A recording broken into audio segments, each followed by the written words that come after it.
cy'ukuntu tuzabatirizwa mu rupfu rwa Yesu Kristo, abantu bo muri Adamu bagasigara ari bo banyegiputa, abantu bo muri Kristo bakambuka ari bo twebwe tuzajya mu ijuru. Ariko umuntu azaza kubwire ngo ufite Yorodani, ngo ufite inyanja itukura imbere.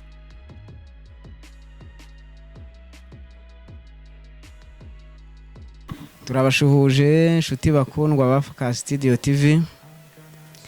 Ndikumva tusa n'abamaranye iminsi dukorana ibiganiro. Twabasobanuriye ko intego y'ibi biganiro byacu ari ukugira ngo tuve mu rungabangabo, turusheho gusobanukirwa Imana neza. Na cyane ko usanga abantu benshi bavuga Imana bakayivuga mu buryo butandukanye. Bamwe bakayitirira bakavuga bati ni yacu, abandi nabo bati ni yacu. Ukareba ukavuga tese Imana ko buri wese ayiyitirira ni yandi. Mujya mubona na bakina imipira y'amaguru, iyo bagiye gukina buri kipe imwe irasenga n'indi gasenga. Ese ukibaza ukavuga ati iyi Mana ni yande, irumva nde, ireke nde ko bayisenze bose? Ibyo bintu bigiye bitandukanye rero bituma Imana abantu bayigiraho imyumvire itandukanye, ndetse rimwe na rimwe bakagira imyumvire itari yo. Intego y'ibi biganiro rero ni ukugira ngo tuzagira imyumvire ya nyayo ikwiye ku Mana, tureke kuyifata uko itari. Cyane cyane ko kubera iyo myumvire itandukanye abantu bagiye bafite bituma bayifata uko itari. Kandi ntabwo ari ubu gusa, ni ibya kera ndetse na Yesu aza ku isi mu byibuke, abo yaraje gucungura ntabwo bigeze babyemera. Uhereye nko ku batambyi, uziko yaje bakanga kumwakira, kugera naho yirukana abacururizaga mu rusengero, bakamubwira bati none ubwo ubikoze gutya duha ikimenyetso. Kaza kubabwira ati ngaho nimusenyere urusengero rwubake mu minsi 3, ariko ntibasobanukirwe ko urusengero yavugaga wari umubiri we. Ndetse kugeza naho yababwiraga ati nzapfa ntibabyemere, babonye apfuye mutaza kubibwira rubanda kandi twari twarabijeje ko atazazuka, bikatubaha amafaranga mu icecekere. Kandi abo ngabo bakoraga ibyo ngibyo, wibuke ko bari abatambyi. Abatambyi bari abantu bari bahagaze hagati y'Imana n'abantu, bakoraga umurimo wo guhuza Imana n'abantu, babatambira ibitambo. Niba abo bantu rero bataramwemeye, si igitangaza yuko nawe imyumvire ufite igaragaza ko iyo uvuga uba wumva umwemera, ariko nanone imikorere yawe igahakana kutamwemera. Niyo ntego rero y'ibi biganiro, ngira ngo tumaze gukora ibiganiro 2. Ikiganiro cya mbere cyari incamake, icya kabiri twavuze ku cyaha. Icy'uyu munsi nabasezeranije ko turaganira ku gakiza icyo ari cyo, kugira ngo wumve ko amakuru tugiye kugusangiza uyahuze nayo ufite, wumve koko ko ariko wari ubizi. Usanga ariko wari ubizi uradufasha dushima Imana, kuko twebwe abakijijwe duhorana ishimwe. Duhorana ishimwe kubera iki? Duhorana ishimwe kubera ko iby'Imana yadukoreye ni ibintu biturenga, nk'uko nayo yabivuze. Natwe rero biraturenga. Mu kiganiro cy'ubushize twari twabonye ko umuntu amaze gucumura, Satani yahise imushyiramo ubushitani 100%, ku buryo nubwo warimbura Satani ukamukuraho burundu iki gihe, ariko tugifitiye kamere ubwayo irahagije kugira ngo tube turi Satani. Ku buryo n'ubu abantu batekereza ko Satani agihari kugira ngo abashuke, cyangwa hari ibyo bakora bakavuga ngo Satani, ngo ni Satani yanteye, baba babeshya. Ubwo Satani wowe ikurimo. Kandi iyo tuvuga buno butumwa dusobanura bino byanditswe, ntago ari ukuvuga ngo twebwe tuba dufite kamere itandukanye n'iyo ufite. Oya, nkuko twabibonye mu Byahishuwe 13, kuri iriya nyamaswa yaturutse mu nyanja ariyo kamere, ngo yarangiza igahabwa gutegekesha ubutware n'ububasha bya ya nyamaswa ya mbere, nako bya cya kiyoka. Kandi cya kiyoka twaje kubona ko ari Satani, nkuko mu Byahishuwe 12 habivuga. Iyo nyamaswa ukomeje gusoma hepfo ngo abatuye isi bose barayiramije, nta muntu n'umwe utarayiramije. Adamu rero amaze gucumura, abantu twese twahise tuba abanyabyaha, nkuko turaza kubibona mu kanya turi kwiga iby'agakiza neza. rero ariko mu yandi magambo tumaze kuba abanyabyaha Imana yarahageze isanga ibintu byakomeye, isange ishyano ryacitse umurizo, iravuga iti turahombye birarangiye, iti dore wa muntu abaye nk'imwe yo muri twe, none reka tuzitire kiriya giti cy'ubugingo atagisoroma akabaho, yamara kubaho iryo shyano rikabaho iteka ryose. Icyo cyari kigaragaza neza yuko Imana imaze kubona ko umuntu acumuye, Imana imaze kubona ko mu yandi magambo umuntu abaye satani. Wenda reka tujye tuvuga ibintu twahuranyije, mu yandi magambo umuntu yarabaye satani. Uko kuba satani rero Imana yari ibonye birangiye, ibone ubwo busatani butagomba kuzabaho iteka, itegura umugambi yuko umunsi umwe ubwo busatani izagira gute, izaburandura. Umugambi rero mu kuwutegura yatangiye igenda yigisha abantu ikoresheje ibimenyetso, ari nabyo tubona. Buriya ariyo mpamvu Bibiliya imbago zayo guhera mu itangiriro kugeza mu byahishuwe zigaragaza amateka y'umuntu amaze umuntu aremwa, umuntu acumura, umuntu amaze gucumura kugeza igihe umuntu yacunguriwe, ku buryo abajya babifata ukundi bagashaka kugaragaza amateka ya Bibiliya cyangwa inyandiko za Bibiliya nkaho zigisha iby'ubu buzima. Kuko hari uko abantu batwigisha bagafata ibyanditswe muri Bibiliya bakabisanisha n'iby'ubu buzima dusanzwe babamo, cyane cyane ariko ibyo bikunda kuba kuri bano bantu bashinze amadini, kandi amadini twababwiye ko idini rya mbere ryashinzwe n'abo batambyi batangiye kudoda umwenda, ku buryo na bugingo n'ubu amadini aba ari muri gahunda yo kudoda umwenda, amadini aba akomeje gahunda yayo kugira ngo akomeze atujijishe, twere kugomeza guhamya yuko Yesu yagize gute, twere kugomeza guhamya yuko Yesu yazutse. Uwo mugambi rero wo gukiza abantu Imana yakomeje kugenda yigisha abantu, ariko igeze ku muhanuzi Zakariya igice cya 3 umurongo wa 8 n'uwa 9 hari ukuntu yabivuze. Zakariya igice cya 3 umurongo wa 8 n'uwa 9.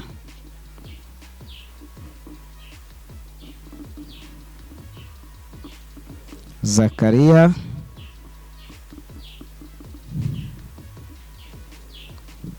igice cya 3 umurongo wa 8 n'uwa 9. Ngumva yewe Yosuwa umutambyi mukuru, wowe n'abagenzi bawe bahora imbere yawe, kuko bo ari bo abantu b'ikimenyetso. Dore nzazana umugaragu wanjye Shami uzumbura, dore ibuye nshinze imbere ya Yoshuwa, ku ibuye rimwe hari amaso 7, nzarikebaho amabara, niko Uwiteka Nyiringabo avuga, kandi gukiranirwa kw'icyo gihugu nzagukuraho umunsi umwe, uwo munsi muzahamagarana, umuntu wese ahamagare mugenzi we, muce agashingwe munsi y'umuzabibu no munsi y'umutini, niko Uwiteka Nyiringabo avuga. Urumva ko nyine Imana yisigambirira yuko hari umunsi umwe ubwo bushitani izabutsemba, ikabukuraho burundu, ikaburandura mu muntu. Ikibazo kiba gihari rero nuko iyo myumvire, ibimenyetso Imana yagiye ikoresha yigisha igaragaza neza yuko umunsi umwe ubwo bushitani bwamaze kujya mu muntu izaburangiza. Kuko abantu benshi bajya bibeshya ku by'agakiza bakavuga bati giye ninkora igikorwa kibi ubwo nibwo nzaba ntandukanye n'Imana, ninkora igikorwa cyiza nibwo Imana izanyemera. Ariko ndagira ngo nkubwire ko atari ko bimeze, kuko nusoma muri Yobu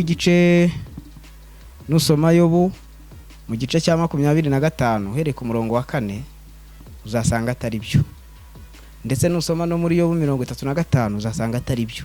Ahavuga ngo mbese uwabyawe n'umugore yabasha ate kuba intungane imbere y'Imana. Impamvu bidakunda nuko n'ibyiza ukora urahindukiza ukabigerekaho ibibi. Kandi wibuke Imana yaravuze muri Yakobo ngo nusitara kuri rimwe yose uzabuyisha. Ibyo nkabiheraho nshaka gusobanura ko abigisha ko umuntu ashobora gukomeza amategeko y'Imana ngo ubwo yarangiza akaba ari bwakijijwe, baba bari kukubeshya, ntago byakunda. Kuko nubikubwira arabizi ko atigeze abishobora. Reka wenda dusome nk'icyo cyanditswe cyo muri Yobu 25 duhere ku murongo wa 4 mvukuntu havuga.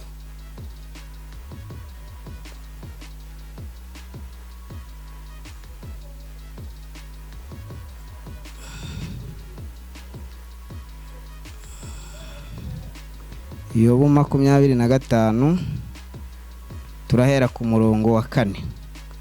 Ngo umuntu yabasha ate kuba umukiranutsi imbere y'Imana, cyangwa wabyawe n'umugore yabasha ate kuba intungane? Dore ndetse n'ukwezi ntikumurika, n'inyenyeri ntabwo ziboneye mu maso yayo. Nkaswe umuntu w'inyo gusa n'umwana w'umuntu w'umunyorogoto. Urumva ko Imana hano yahakanye ko bidashoboka ko umuntu ashobora kuba intungane. Ariko ibi byose kwari kugira ngo itsindagire igaragaze neza yuko nk'aya masomo nk'ibi ngibi Imana yabaga ibibwiye abantu nyuma yuko ibigishije, yamara kubigisha ikabona iki ishaka kubigisha siko bari kucyumva. Kuko niba Imana yaragiye igafata Aburahamu mu itangiriro ikamubwira iti rero iki gihugu nzakiguhaho gakondo, kandi mu rubyaro rwawe niho amahanga yose azahererwa umugisha. Aburahamu akabyumva, akumva ko mu rubyaro rwe arimo amahanga yose azahererwa umugisha. Noneho umuntu we yajya kubyumva ntiyumve icyo Imana ivuze. Aricyo Yesu yavugaga muri Matayo akavuga ati mbese mu byanditswe musoma mwiki? Abantu bagasoma ibyanditswe, bagasoma inyuguti, ariko ntibumve ikizo nyuguti zivuga. Kuko wibuke ko Imana yanavuze ati inyuguti ziricisha. Burya inyuguti nta bugingo zitanga. Ari nayo mpamvu izi nyuguti nubwo tuzisoma muri ibi bitabo twita ko ari ijambo ry'Imana, ubundi zino nyuguti si ryo jambo ry'Imana. Kuko Imana yo yaravuze, abantu nyuma baza kwandika ibyo yavuze. Niyo usomye usanga bataranditse neza iby'Imana yavuze byose, bimwe barabitarutse, ibindi kubera kwandika ku makosa ya mwene muntu bagenda bashyiramo amakosa. Hari ikiganiro tuzakora tugende tukwereka ibintu abanditsi ba Bibiliya bagiye banyuranya kandi bataragombaga kubinyuranya. Ibyo rero niyo mpamvu muri zino nyandiko ugomba gusoma ukamenya ngo niki Imana yavugaga. Iki Imana yavugaga nta kindi bwari uburyo bwo kugira gute, bwari uburyo bwo kuzacungura umuntu.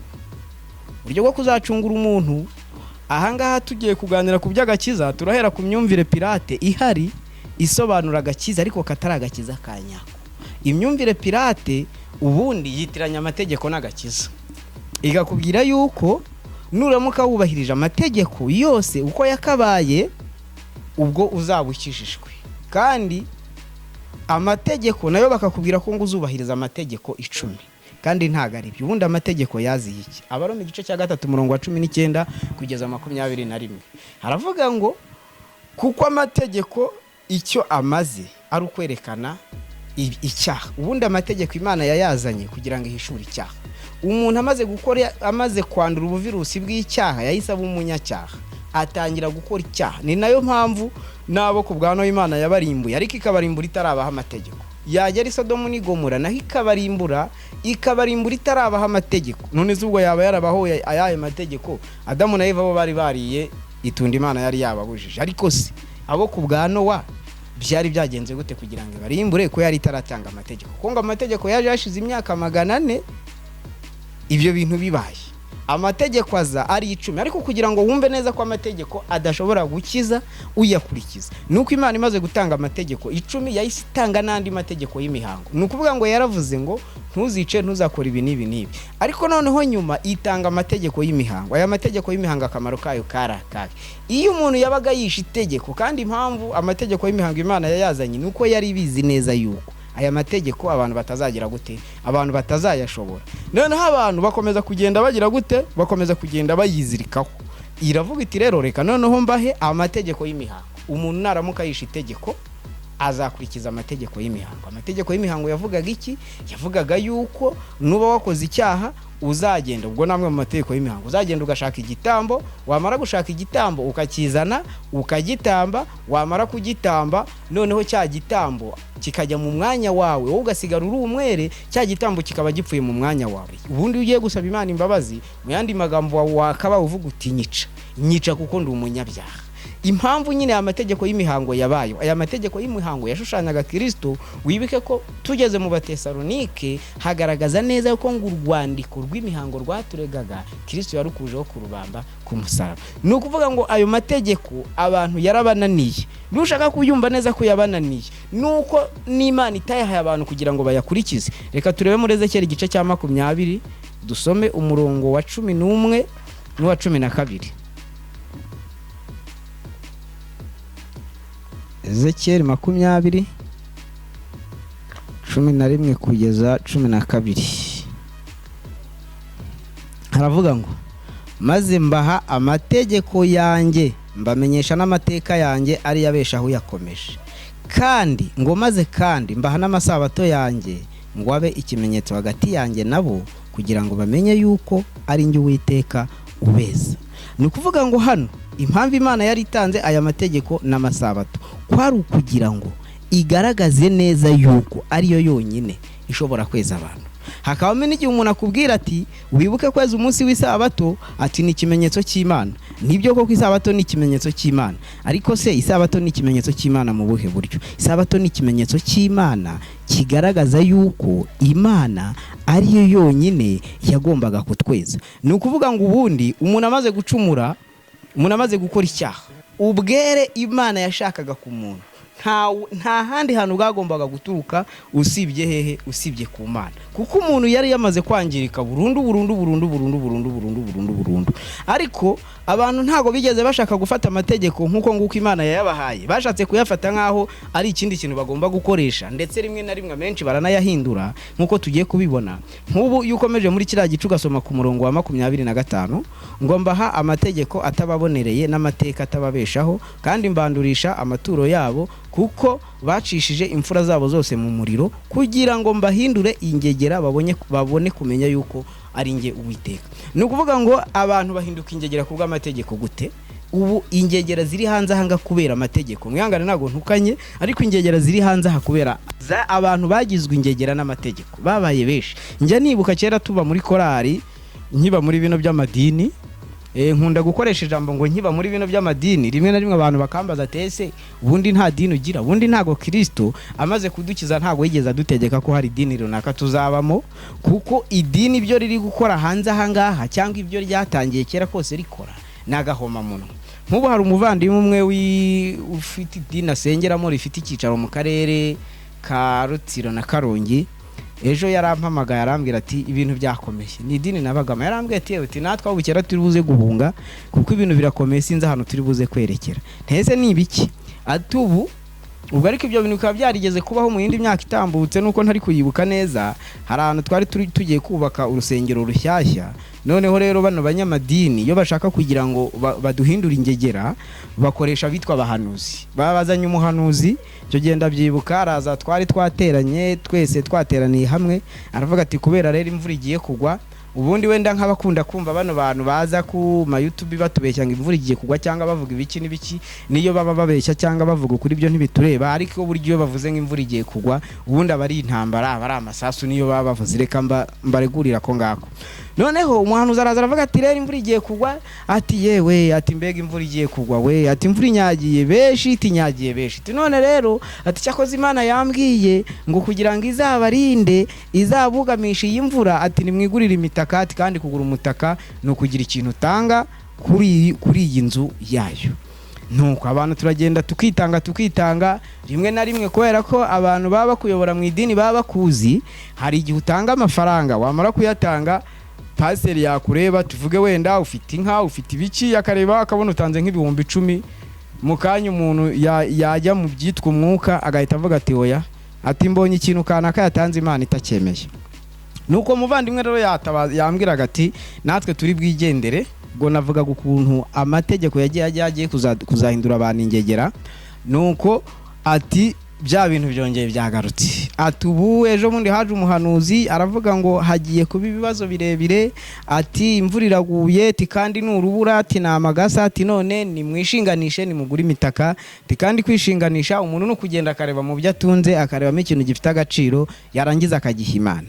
Noneho narangiza nkibaza ntese nk'icyo gihe ko twari twishinganishije, kandi ko wenda usibye twebwe twavuyemo ko abasigayemo nyine basigayemo, kandi ko ubwishingizi bwabo babutanze, ubwishingizi bari bahaye Imana icyo gihe bwashizemo. None yagiye kureba muri system isanga silence yararangiye, iravuga iti silence rero mwari mwatanze yararangiye, none nimwongere mutange inda silence. Ibyo bintu ntago ari ibyo, ahubwo ni uburyo nyine bagendeye kuri ari amategeko Imana yari yaratanze, barangiza nabo bakagenda bongera handi menshi, kuko nawe idini ubamo urabiza amategeko n'amabwiriza rigira, bigera naho bashyiraho amategeko ya korari. Noneho kuko idini ubundi yo rishaka kwica abantu ryifashisha abitwa abahanuzi, bano bahanuzi b'ibinyoma, ntatinya kwita karabi ibinyoma, kuko ikigaragaza ko ari ab'ibinyoma nuko iyo dusomye muri Matayo igice cya 7 ngo abantu benshi ngo bazajya imbere ya Yesu ngo bavuge bati ntitwahanuraga mu izina ryawe, ntitwakoraga ibitangaza mu izina ryawe.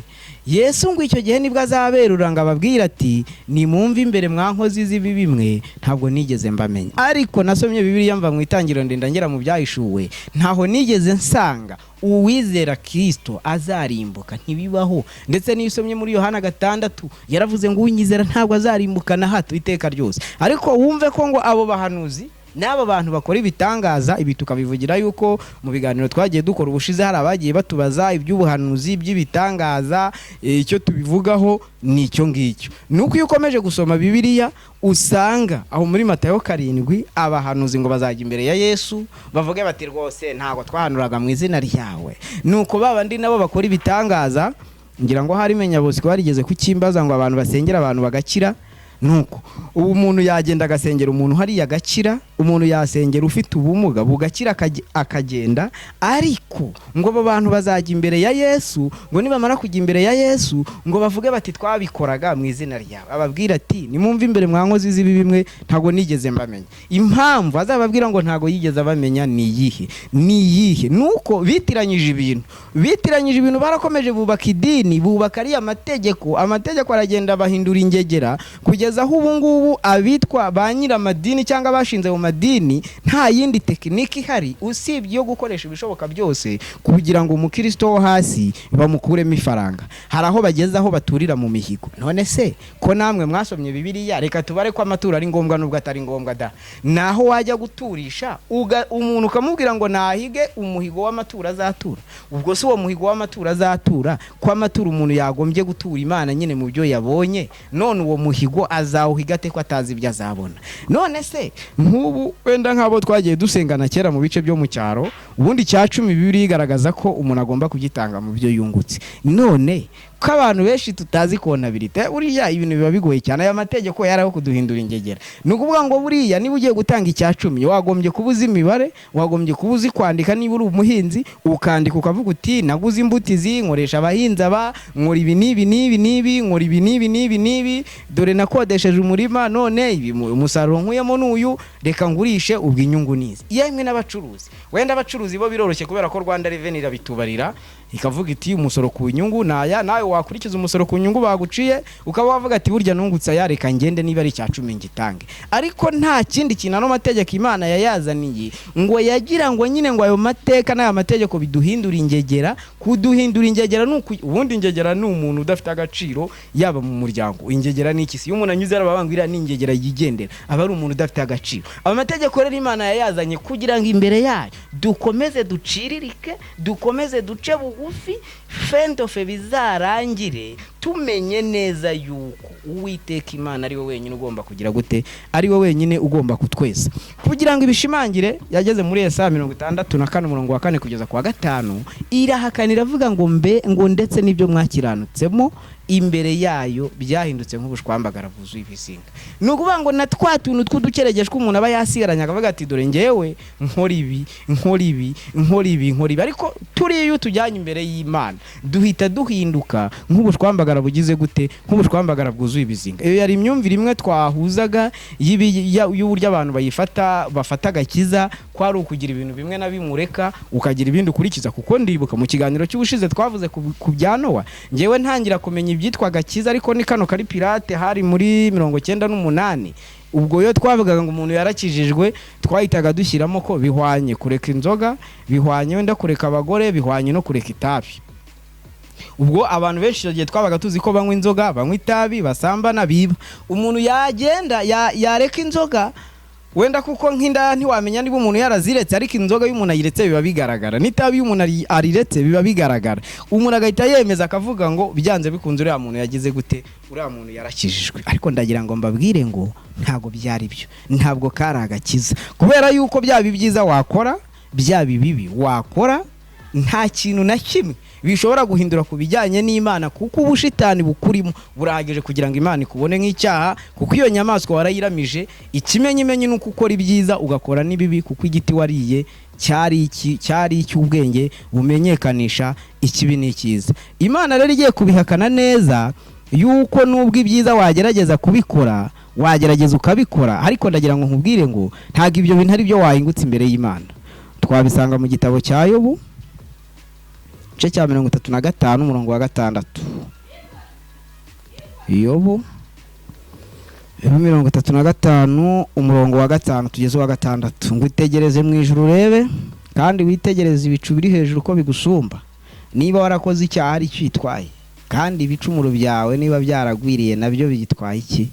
Ariko umuntu azaza kubwire ngo ufite Yorodani, ngo ufite inyanja itukura imbere, ngo ufite ubukene imbere ze, wagize ngo ni wowe ukenye ku isi kurusha abandi, nabo umukire se uzaba umukire kurusha abandi, nubu umukire se bw'ubukire ntuzabusiga, ubukire se ntiburangira. Ahubwo nka rwa rugendo rw'Abisirayeli Imana yashaka kurwigishirizamo uburyo izakiza abantu, yabakuye muri Egiputa. Uyu urebye uburyo Pasika yayikoze, uburyo basize amaraso ku nkomanizo, ngo umurimbuzi yaza akareba amaraso, ariya amaraso yashushanyaga amaraso ya Yesu Kristo azameneka, ku buryo Imana nigize ikatubonaho amaraso. Indirimbo y'120.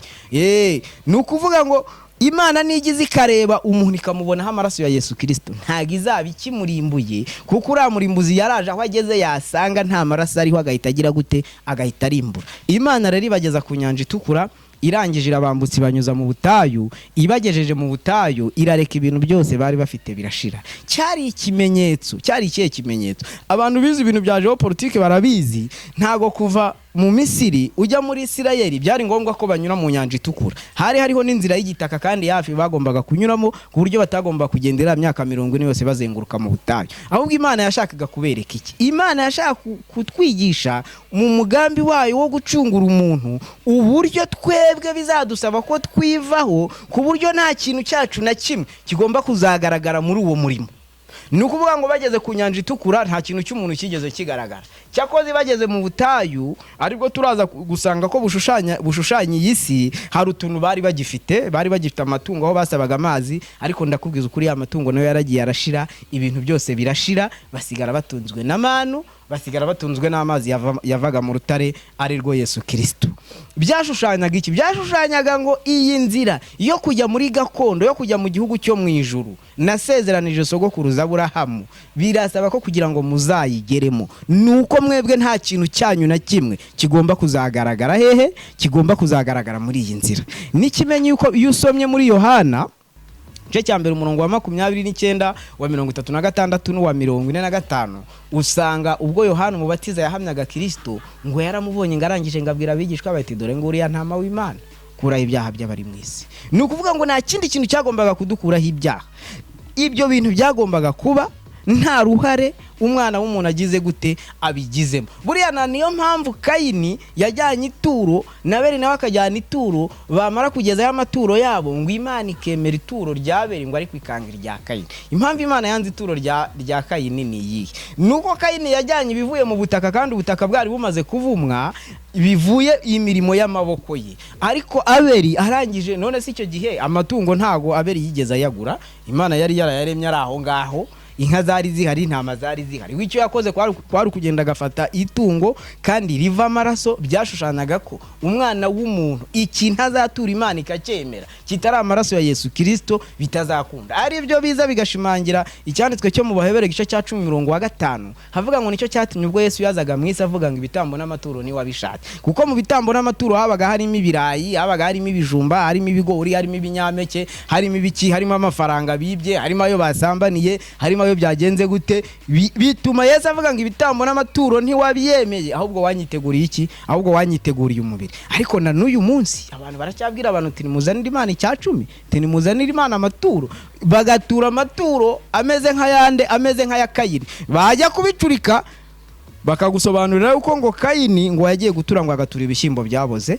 Uzongera ugenda usoma iyo nkuru neza ya Kayini na Abeli mu itangiriro, uzasanga atari ukubera yuko Kayini yatuye ibishyimbo byaboze. Nta n'ahantu byanditse, ndetse yaranagiye ajogora mu musaruro, wajogora mu ibyiza. Ariko ikibazo kubera ko yarabitanze ari ibintu bivuye mu maboko ye, niyo mpamvu Imana itigeze igira gute, niyo mpamvu Imana itigeze ibyemera, ahubwo ikemera ituro rya Abeli, kuko ryari riva amaraso. Byashushanyaga yuko nta kintu umuntu azajyana imbere y'Imana ngo acyemere usibye amaraso, kandi ayo maraso n'ayandi yagombaga kuba ya Yesu Kristo. Umugambi rero Imana irawuteguye, mu kuwutegura neza, mu kuwunoza no mu kuwushyira mu bikorwa, ubisanga neza mu gitabo cy'ibyahishuwe igice cya 5 ngo nuko ngubwo ngo yabonaga ngo yari yicaye kuri ya ntebe ngo akayibonana igitabo mu kuboko kwayo, ariko uwo Yohana umuhishuzi ngo arangije ngo ababazwa nuko ngo habuze umuntu n'umwe wo kubumbura icyo gitabo, ariko noneho ngo marayika aramwegera aramubwira ati wirira kuko intare yo mu muryango wa Yuda aranesheje kugira ngo abumbure igitabo akuriho n'ibimenyetso bigifatanishije. Noneho rero ngo igitabo amaze kukibumbura ngo bya bizima bine ngo nababa marayika ngo nababa bakuru 24 ngo bahise baririmba indirimbo ivuga ngo burya ni wowe ukwiye icyubahiro, ngo ni nawe ukwiye gushimwa kuko ari wowe wacunguriye Imana abo mu mahanga yose n'indimi zose kuba abami n'abatambyi. Urumva rero aho Yohana ari kubihishurirwa Imana yashaka, kuko abantu batekereza ko igitabo cya Yohana ngo ibintu birimo ngo ari ibintu tuzabona mu myaka iri hirya, wenda ngo rimwe na rimwe akaba ari n'abana bacu bazabibona, bikagera naho ndetse banatubwira ngo cyakoze ngo twebwe ngo Imana izadufashe ngo bizabe ngo nge narasinziye kuko ndi kubona bizaba bikomeye. Ashwida Yohana bihishurirwa cyari nk'ikiganiro ijuru ryamwerekaga uburyo bari bishimiye uburyo umugambi wo gucungura umuntu wagenze kandi ukarangira neza nkuko mu ijuru bari bawupanze. Hariya rero kwari kumunyuriramo inkuru bari kumwereka uburyo Imana yagize gute, uburyo Imana yacunguye umuntu. Twagiye umugambi Imana irawuteguye, imaze kuwutegura uburyo izakiza umuntu. Yesaya arabihanura igice cya 15 umurongo wa 13 yuko ngo hari uzavuka kandi akaba uzakiza abantu b'ibyaha. Yesu Kristo aravutse, araje, ageze ku isi, arakuze, ariko abantu banze kumwemera. Yesu Kristo, igitambo cya Yesu Kristo yo dushaka kugisoma neza tugihuza n'ibiboneka mu Barewi igice cya 16, kuko Abarewi igice cya 16 ngo abana ba Aroni hari amakosa baje gukora, ngo Imana noneho irangije itegeka Mose uko bazajya bakora umunsi w'impongano wabaga rimwe mu mwaka. Uwo munsi w'impongano wabaga rimwe mu mwaka ni ukuvuga ngo umutambyi yaragenda agashaka ikimasa agatambira ibyaha bye, akazana n'ihene ebyiri yarangiza akazifindira. Ihene imwe ikaba iy'Uwiteka, iyindi hene igahita iba Azazeli yagomba kujya koherwa mu butayu. Iriya hene ya Azazeli yashushanyaga Satani, ihene y'Uwiteka yashushanyaga Yesu Kristo. Niba uri umukiranutsi hari icyo uyihaye cyangwa ikihabwa n'ukuboko kwawe ni iki? Igitambo cya Yesu Kristo Imana yaracyakiye muri Kristo Yesu. Imana yiyunga natwe, umujinya yari ifite urashira, nkuko wabisoma muri Yesaya igice cya 58 hari nimba ntibeshye. Umujinya Imana yari ifite urashira, ubundi kugira ngo umujinya w'Imana ushire nuko hagombaga kuboneka igipfa mu mwanya w'umuntu, kandi icyo kintu cyagombaga kuba ari igitambo kitazira inenge. Rero kubera ibitambo bitigeze bishobora kugeza umuntu ku butungane bw'umuntu Imana yashakaga, niyo mpamvu igitambo cya Yesu Kristo cyaje kigahita gikuraho ibitambo byatambwaga mu isezerano rya kera. Ubwo umurimo w'ibitambo, umurimo w'abatambyi ukabugeze gute, ukaburangiriye aho ngaho. Ubu tukaba turi mu munezero, turi mu kubwira abantu inkuru nziza Yesu Kristo, uburyo Yesu Kristo yabapfiriye, bityo nimba yarapfuye azira ibyaha byabo akaba nta rundi rubanza bafitanye n'Imana. Nasubiza kubaza kandi nanjye nibaza, ariko ngiye gisubizo ndakizi. Ese uramutse ubaye urimo umuntu ideni akaza kuboneka umuntu akakwishyura, uwo muntu yakomeza akakubaramo ideni? None se niba Yesu Kristo yarabaye igitambo akajya mu mwanya wacu akitamba, ubwo Imana iracyatubaraho iki? Niyo mpamvu muri Kristo ariho Imana yiyungiye n'abari mu isi bose ikaba itakibaraho icyaha. Abantu bagutera ubwoba rero bakakubwira ko hari urubanza ufitanye n'Imana, nta zindi mpuhwe bagufitiye, ni uburyo bwo kugira ngo bagukureho utwawe, ni uburyo bwo kugira ngo bakomeze bakubeshye, bakurindagize, biyubakira ubwami bitiriye Imana kuko atari iby'Imana, kuko Imana idakorerwa, kugira ngo dukunde tubitange. Namwe murabizi uko mwagiye mwubaka ibikorwa by'insengero mubamo hirya no hino, byagiye biba ngombwa ko bitabaza abahanuzi. Aba bahanuzi bazabidukondera, kandi twamaze kubona hejuru ko bari mu bazacirwa biteka ko batigeze bizera, ndetse ko no guhanura batazigera babikangisha imbere y'Imana ngo barahanuraga, kuko azababwira ko atigeze kubarira. Nuko arimo ambwira ati ese umuhanuzi araza akavuga ati Imana iravuze ati nimukore gutya, bigatuma umuntu ajya gushaka n'amafaranga atari afite kugira ngo akundagire gute, kugira ngo agende akunde ayatange ku rusengero. None iyo babonye ibyo byanze batangira kubihinduriramo umugisha, bakakubwira bati Imana izaduha umugisha. Umuntu wese ukeneye ko Imana izamuha umugisha nagira ikintu akora kuri kino gikorwa, ariko umugisha wabuze aba y'amafaranga azava mu mufuka wawe yongera asubire mu mifuka yabo, cyangwa bo bazategereza. Ni ukuvuga ngo twe tuzakora, nitumara gukora tuzahemberwe mu ijuru, ariko pasiteri we azahemberwe kuri konti ya hehe? Kuri konti yo mu isi. Ibyo rero igihe bakiri hano mu isi, nudasobanukirwa neza iby'agakiza ngo umenye neza ko Kristo yagucunguye, kandi ngo umenye neza ko ibyo Kristo yakoze, Abefeso 2, ngo Kristo yatanze umubiri we uba igitambo, uba n'ituro bihagije iteka ryose. Ngibyo bintu bimenye, ndakurahiye bazakumaraho utuntu, kandi noneho ikindi bazakurindagiza, uzakomeza urindagire, ubane nabi n'ubuyobozi, ubane nabi na leta. Ndibuka igihe kimwe cyera nkiba mu ntara, twigeze kugeraho mu rugo tubura mituweli dutanga kandi tutayibuze, kandi amafaranga ajya ku rusengero atabuze, bigira naho tugirana ibibazo n'abayobozi, baza no kugurisha amatungo yari ari mu rugo, kandi wareba ugasanga ntago amafaranga yabuze, ahubwo ni ikibazo cy'iki? Ni ikibazo cy'imyumvire. Idini riragenda rikakwica mu myumvire, kubera ko utasobanukiye iki? Kubera ko utasobanukiye ibya kano gakiza Imana yaduhaye, ukumva ko agakiza kazaturuka mu byo uzakora. Noneho ntunumve ko nikanaturuka mu byo uzakora ari ibyo uzakorera Imana, bigahinduka ibyo uzakorera iki? Ibyo uzakorera itorero. Itorero rikaba ryarashyizeho amategeko n'amabwiriza agendeye kuri yandi Imana yaguhaye, ariko akaba nta kindi kintu azakumarira usibye kuzaguhindura ingegera, ukazasigara uri ingegera, ukazasigara umanitse amaboko, ukavuga uti burya koko nanjye nkeneye Kristo kugira ngo nduhuke, kuko ndarushye. Kuko imyaka umaze usenga, imyaka umaze wiyiriza ubusa, imyaka umaze mu byumba by'amasengesho, urabizi ko kugira ngo ugere ku gukiranuka nk'uko Imana byakunaniye. None se nimba byarakunaniye, ubimazemo imyaka 10 n'ingahe, ubimazemo imyaka 20, harimo n'ubisaziyemo, ndetse warangiza ukagenda ukavuga ngo uhora wezwa buri munsi, none se ubwo umunsi wahuye n'impanuka nk'uko impanuka ziri guhitana abantu, imodoka ikakugonga utariyeza, ubwo bizagenda ubwo no kuvuga ko utazajya mu ijuru. Ariko nta kindi kibitera, nuko n'abakwigishije batagusobanuriye neza agaciro k'amaraso ya Yesu Kristo, ari nacyo gituma tumufata nk'umwami, tukamufata nk'umucunguzi. Abazi Kinyarwanda muzi gucungura icyo bivuze. Gucungura ni ukujya mu mwanya w'umuntu. Kristo rero yagiye mu mwanya wacu, aradupfira. None ubwo yadupfiriye, twebwe ntabwo tukigize gute? Twebwe ntabwo tugipfuye, nk'uko twabisomye mu Baroma igice cya 3:19. Uzakomeze usome hepfo uzabisangamo. Imana nawe yavuze iti, kugira ngo nanjye umuntu wanjye naremye mukunze ntamukomba, reka mpindukire mushakire n'igitambo. Icyo gitambo Imana niyo yakishakiye, nk'uko Aburahamu yagiye gutamba Isaka, yagera Imana ikamubwira iti byihorere, Imana ikizanira igitambo. Niko n'igitambo Imana ariyo yakizanye, gitambira ibyaha byacu kugira ngo idahomba umuntu, kuko Satani yari imaze gufata umushinga w'Imana igize gute? Ubutobanze. Imana itugirire neza rero, ndikumva twasoreza aha ngaha. Ufite inyunganizi, ufite igitekerezo, ufite ikibazo, waje cyandika hasi muri komenti. Ufite n'ikindi kintu wifuza ko tuganiraho, wacyandika hasi muri komenti, n'icyo watwunganira ukakitubwira, natwe ukatubwira uti hano mwavuze gutya, kugira ngo duhugurane, kubera ko twavuze ko no gusangira amakuru avuga ku by'iwacu, avuga ku buryo dushobora gusobanukirwa Imana neza, tukafata Imana nk'umubyeyi. Urumva niba Imana yaradupfiriye, ubu tugiye gutanga n'ubyemera, tugitangira uyifate nk'umubyeyi. Ntabwo uri bwongere gusenga Imana uvuga ngo data buja, kuko Imana nta bakozi igira. Uratangira uyifate nk'Imana igufitiye imwe kurusha izo uyifitiye. Nturi butangire ngo wumve uyitinye, uvuge ngo Imana izanyica. Nturi butangire ngo wumve Imana ni iri kure yawe. Oya, Imana iri hafi yawe, ukwiye kuyisenga n'umutima utuje.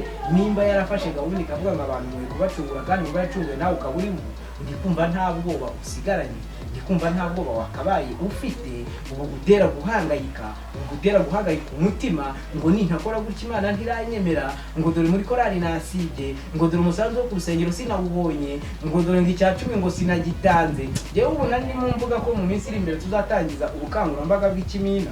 Umuntu yaba agiye ku rusengero ku cyumweru, agafata amafaranga ari gutura n'icya 10, agafunguza agasimukadi, noneho yarangiza akagenda akayabikaho. Umwaka wazashira akazareba total iriho, yarangiza akazagenda mu cyumba cy'akihera, agapfukama agasenga, ati Imana ndagushimye, iki cya 10 nanjye niwe nagomba kujya, ariko ndabizi ko udakenye, ndabizi ko udashonje, ariko dore ningiye ushonje, mfite n'umuvandimwe ushonje, mfite n'umuvandimwe ukennye, reka muheho nanjye dusigaye nkikeruze, ubundi yasigaye ngo hayicyubahiro.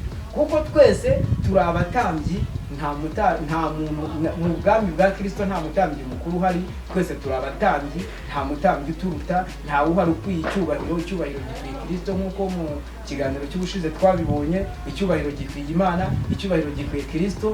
Twebwe twese turi abana b'Imana, twese turareshya, turi abatambyi bareshya, nta mutambyi urukundo. Imana rero itugirire neza cyane.